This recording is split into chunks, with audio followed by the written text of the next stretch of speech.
റസ്മിനും ജാസ്മിനും തമ്മിലുള്ള അടി അത് എന്ത് സംഭവിച്ചു എന്ന് ഇപ്പോൾ എപ്പിസോഡിലും നമുക്ക് വ്യക്തമല്ല, ലൈവിലും വ്യക്തമല്ല.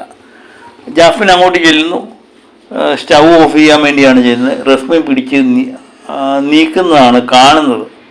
അത് എപ്പിസോഡിലും ലൈവിലും നമുക്ക് കാണാൻ പറ്റുന്നതാണ്. പക്ഷേ കുറച്ച് ഭാഗം എവിടെയോ നഷ്ടപ്പെട്ടതായിട്ട് നമുക്ക് ഇതിനകത്ത് നോക്കുന്നു. ഇത് പൂർണ്ണമല്ല എന്ന് തോന്നുന്നു. ഒരു പക്ഷേ അത് പുറത്ത് കാണിക്കാൻ പറ്റാത്ത കാര്യമാകാം. കാരണം ഫിജോയും നമ്മുടെ റോക്കിയും തമ്മിലുള്ള വിഷയം പുറത്ത് കാണിച്ചപ്പം ബിഗ് ബോസ് കൂടുതൽ കുറ്റങ്ങൾ ഏറ്റുവാങ്ങിയ അവസ്ഥ നമ്മൾ കണ്ടിട്ടുണ്ട്. കാരണം അത് കാണിക്കാൻ പാടില്ലായിരുന്നു. അത് ഭയങ്കര പ്രശ്നത്തിലേക്ക് കലാശിക്കുകയൊക്കെ ചെയ്തു, കേസും വഴക്കും ഒക്കെ ആയി. അപ്പോൾ അതുകൊണ്ടാകാം ഒരുപക്ഷെ ഒഴിവാക്കിയത്. പക്ഷേ ജാസ്മിൻ്റെ തലയിലിരുന്ന ഹെൽമെറ്റ് പൊട്ടുന്നുണ്ട്. അത് താഴെ വീണു. നല്ല പിടുത്തമില്ലാതെ, അല്ലെങ്കിൽ പിടിച്ച് തെള്ളിയാലൊന്നും അങ്ങനെ ഹെൽമെറ്റ് താഴെ വീണ് പൊട്ടാനുള്ള സാധ്യതയില്ല. അതുപോലെ ജാസ്മിൻ്റെ മാല പൊട്ടി വീഴുന്നുണ്ട്. ഇതൊക്കെ സൂചിപ്പിക്കുന്ന അവിടെ എന്തോ ഒരു അരുതാത്ത സംഭവം നടന്നു എന്ന് തന്നെയാണ് നമുക്ക് തോന്നുന്നത്. ബിഗ് ബോസ് വിളിച്ച് രണ്ടുപേരുമായിട്ട് സംസാരിക്കുന്നുണ്ട്. ജാസ്മിൻ തനിക്ക് പരാതിയില്ല എന്ന് പറയുന്നുണ്ട്. പക്ഷേ കർമ്മ എന്ന് പറയുന്നൊരു സാധനമുണ്ട്, അത് തിരിച്ചടിക്കുക തന്നെ. ഞാൻ പറഞ്ഞിട്ടില്ലേ, ഇവരെല്ലാവരും കൂടെ ചേർന്നാണ്. ജാസ്മിനും റസ്മിനും ചേർന്നായിരുന്നു ജിൻഡോയെ ഇങ്ങനെ ജിൻഡോയുടെ നേരെ ഇങ്ങനെ ഓരോരോ സംഭവങ്ങളുണ്ടാക്കി ജിൻഡോയെ അവിടെ ഒറ്റപ്പെടുത്തിക്കൊണ്ടിരുന്നത്. ഗബ്രി ഉണ്ടായിരുന്നു കൂട്ട്.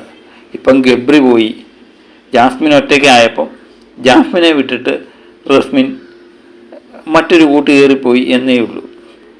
അവസാനം ജാസ്മിനെ തള്ളിപ്പറയുന്ന റസ്മിനെ കണ്ടു. അവർ തമ്മിൽ അടിയുണ്ടാകുന്നത് കണ്ടു. അപ്പോഴേ ജിൻഡോ എല്ലാവരും ബാക്കിയുള്ളവരുമായിട്ടെല്ലാം കൂട്ടുകെട്ടി ഗസ്റ്റിനെയും തൃപ്തിപ്പെടുത്തി ഇങ്ങനെ ഇപ്പം ഗെയിമിലേക്ക് തിരിച്ചു വന്ന, ഗെയിം കളിച്ചുകൊണ്ടിരിക്കുന്ന ജിൻഡോയെ നമുക്ക് കാണാൻ പറ്റുന്നത്. ഈ വിഷയങ്ങളിലൊന്നും ജിൻഡോയുടെ യാതൊരുവിധ പ്രസൻറ്റും അവിടെ ഫീൽ ചെയ്യുന്നില്ല എന്നുള്ളതാണ്. കഴിഞ്ഞ ദിവസവും ജിൻഡോയ്ക്കെതിരെ ഈ റസ്മിൻ വളരെ ആക്രോശത്തോടെ വരുന്ന കണ്ടു. കാരണം ഏറ്റുമുട്ടേണ്ടി വന്നത് തൻ്റെ കൂട്ടുകാരി എന്ന് പറയുന്ന നമ്മുടെ ജാസ്മിനുമാണ്. ജാസ്മിൻ ഒരു കാരണവശാലും പ്രതീക്ഷിച്ചില്ല. റസ്മിൻ ഇങ്ങനൊരു പ്രതികരണം ഒരു കാരണവശാലും പ്രതീക്ഷിച്ചില്ല.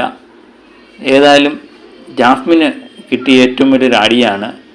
റസ്മിൻ ഇങ്ങനെ ചെയ്യുമെന്ന് വിചാരിച്ചതേ ഇല്ല. എന്താണെങ്കിലും അതൊരു പക്ഷേ ബിഗ് ബോസ് മുക്കിയതാകാനാണ് സാധ്യത.